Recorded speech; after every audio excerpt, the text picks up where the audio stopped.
Hi friends, welcome to Mamata thoughts. నేను మీ మమత. ఈరోజు tasty అయిన మినప పెసరగారెలను తయారు చేసుకుందాము. టేస్ట్ చాలా బాగుంటుంది. క్రిస్పీ అండ్ టేస్టీ అయిన గారెలను తయారు చేసుకుందాము. వీడియోని ఎండ్ వరకు చూడండి. ఈ వీడియో నచ్చితే మన ఛానల్ని సబ్స్క్రైబ్ చేసుకోండి.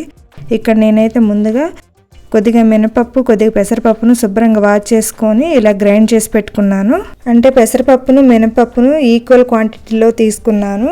మనం తినే కారం బట్టి పచ్చిమిర్చిని తీసుకోవాలి. ఎంతైనా గారెలు స్పైసీగా ఉంటేనే చాలా బాగుంటాయి.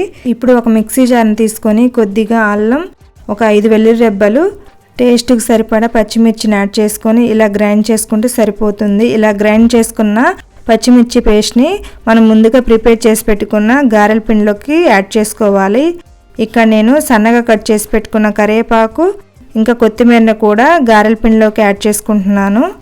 ఈ గారెలు చాలా టేస్టీగా ఉంటాయండి. ఈ విధంగా చేసుకుంటే ఆయిల్ కూడా ఏమాత్రం పీల్చుకోవు, చాలా బాగుంటాయి. మీరు కూడా ఈ విధంగా ఒకసారి ట్రై చేయండి. ఎంతైనా గారెల పిండిని మరీ మెత్తగా గ్రైండ్ చేసుకోకూడదు, ఒక మాదిరి బరకగా గ్రైండ్ చేసుకుంటే చాలా బాగుంటాయి.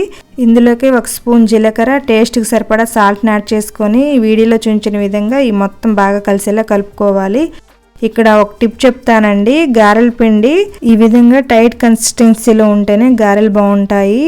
పప్పును శుభ్రంగా వాష్ చేసిన తర్వాత ఆ వాటర్ మొత్తం పోయేలా పప్పును బాగా ఆరబెట్టుకొని తర్వాత గ్రైండ్ చేసుకుంటే గారెలు ఎవరికైనా పర్ఫెక్ట్గా కుదురుతాయండి. ఈ విధంగా ఒకసారి ట్రై చేయండి. ఇప్పుడు గారెల ప్రిపరేషన్లోకి వెళ్దాం. ముందుగా ఒక కళాయిలోకి డీప్ ఫ్రైకి సరిపడా ఆయిల్ని తీసుకొని ఆయిల్ హీట్ అయిన తర్వాత ఒక కాటన్ క్లాత్ని తడిపి ఇలా చేతిలో పెట్టుకొని మనం వీడియోలో చూపించిన విధంగా గారెల్లా చేసుకుంటే చాలా బాగా కుదురుతాయండి. మంచి షేప్లో కూడా వస్తాయి. ఇలా మీడియం ఫ్లేమ్లో పెట్టుకొని 2 వైపులా మంచి గోల్డెన్ కలర్ వచ్చేదాకా ఫ్రై చేసుకోవాలి. ఇలా ఫ్రై చేసుకున్న గారెలను వేరే బౌల్లోకి వడగంట సహాయంతో తీసుకోవాలి. ఇలా తీసుకున్న గారెలను వేడివేడిగా సర్వ్ చేసుకుని తింటే టేస్ట్ చాలా బాగుంటాయి. ఈ గారెలు కారపొడి కాంబినేషన్లో కానీ, చట్నీ కాంబినేషన్లో కానీ, నాన్ వెజ్ కాంబినేషన్లో కానీ చాలా బాగుంటాయి.